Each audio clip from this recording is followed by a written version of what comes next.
The rivalry between McDonald's and Burger King looks like a perfectly balanced neck-and-neck corporate war. They are the twin pillars of American fast food, sitting across the street from each other on almost every major highway intersections and city corner across the globe. Their core products are structurally identical.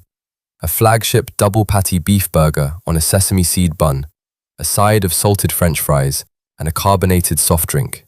They fight for the exact same hungry, price-sensitive consumers, utilizing massive multi-million-dollar advertising playbooks to win control of the daily drive-through lane.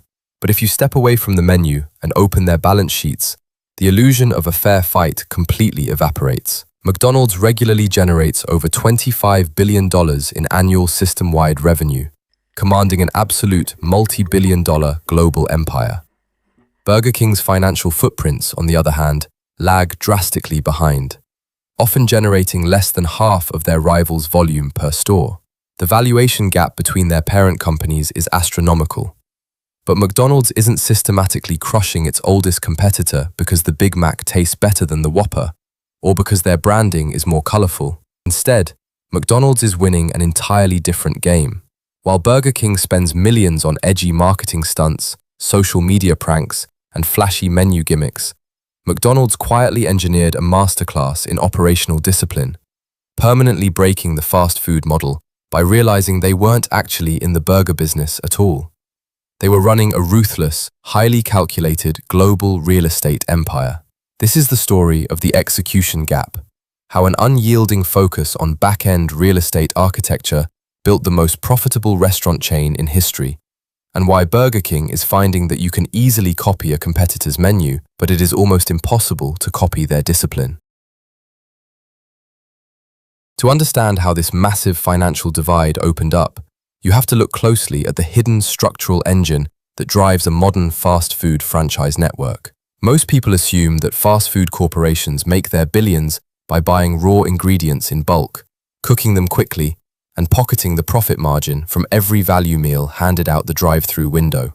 But in the world of mega-scale franchising, that retail model is a low-margin trap. Food ingredients spike with inflation, labor costs fluctuate wildly, and shifting consumer tastes make daily restaurant operations intensely volatile. Burger King's business strategy historically followed a traditional franchising layout.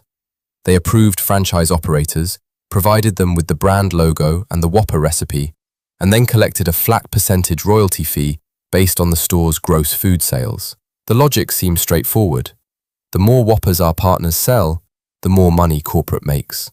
But this structure left Burger King corporate entirely dependent on the operational capability of independent store owners. If an individual franchise operator managed their kitchen poorly, let the food quality slip, or ran out of cash to renovate their dining rooms, corporate sales stagnated. Burger King held the branding, but they lacked absolute leverage over the physical ground beneath the kitchens. And that's the exact point where McDonald's executed a legendary strategic pivot. The true architect of modern McDonald's wasn't Ray Kroc or the McDonald brothers. It was a brilliant financial corporate mind named Harry Sonneborn. In the 1950s, as McDonald's was struggling to scale its early franchise network without running out of cash, Sonneborn looked at the balance sheets and gave Kroc a piece of advice that permanently rewrote corporate history. He famously stated, "We are not technically in the food business, we are in the real estate business.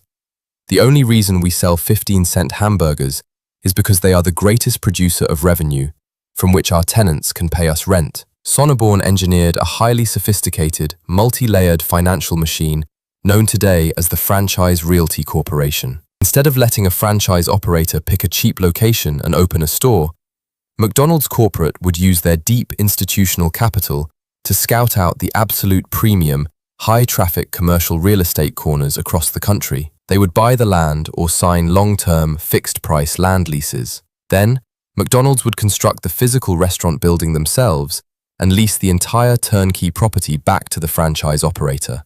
But the contract featured a brilliant asymmetric clause. The franchise operator didn't pay a standard market rent.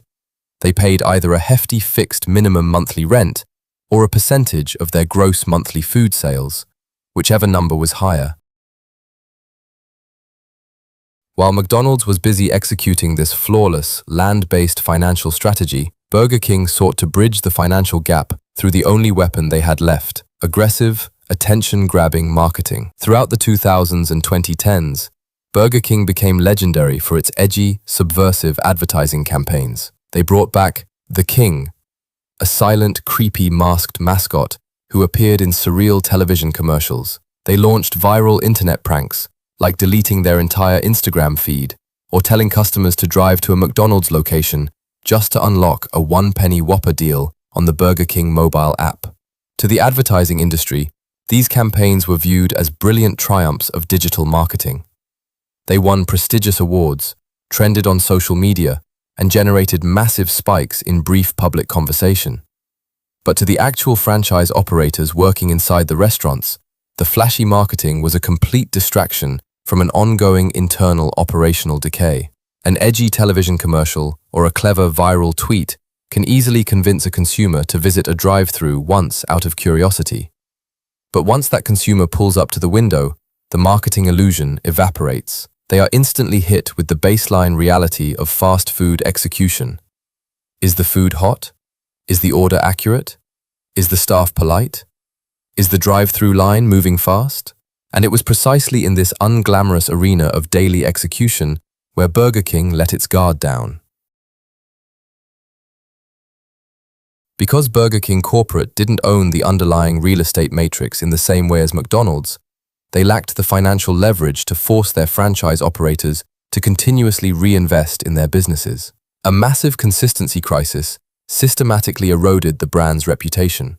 A consumer walking into a McDonald's anywhere in the world, from Tokyo to Chicago, knows exactly what they are going to experience. The French fries will taste identical, the kitchen layouts are hyper-standardized, and the service runs on a highly disciplined, automated assembly line metric. But a visit to a Burger King became a complete gamble. One location might be clean, fast, and pristine, while another location down the highway featured an outdated 1990s dining room, slow service, and cold, inconsistent food quality. Worse, as profits squeezed across underperforming stores, several major Burger King franchise operators fell into deep financial distress.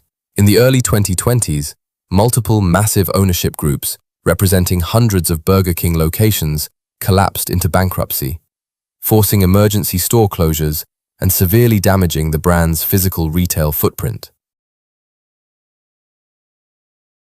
By 2022, the parent company of Burger King, Restaurant Brands International, had to accept that their strategy was fundamentally flawed. They could no longer afford to let the execution gap widen. They launched an emergency, multi-hundred-million-dollar structural overhaul plan called Reclaim the Flame. They completely pivoted away from eccentric marketing stunts and dedicated massive cash reserves to a basic, unglamorous corporate rescue mission, funding kitchen modernizations, remodeling hundreds of outdated dining rooms, buying out struggling, low-quality franchise operators, and simplifying their menu to speed up drive-thru times. They are trying to retroactively build the operational discipline that McDonald's has treated as a requirement for 70 years. McDonald's versus Burger King is not a story about cooking techniques or burger recipes. It is a definitive lesson in corporate architecture. In the world of scale, your business model is vastly more important than your product design.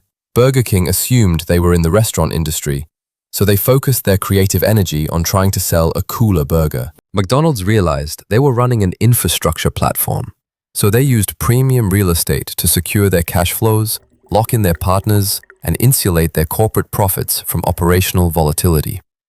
You can easily duplicate a competitor's menu item in a kitchen, but you cannot out-advertise a structural real estate monopoly. The ultimate lesson of this rivalry is that execution isn't about the noise you make in public. It's about the discipline you maintain behind the curtain. If your competitor turns their fast food chain into a highly stable property empire, while you rely on viral tweets to drive your sales, no amount of marketing brilliance can bridge the financial chasm. If you found this deep dive into fast food economics, real estate strategies, and operational execution gaps valuable, make sure to hit that subscribe button right now. We track the high-stakes decisions, head-to-head clashes, and structural downfalls of the world's most powerful business empires. Drop a comment below. Do you prefer the menu at McDonald's or Burger King?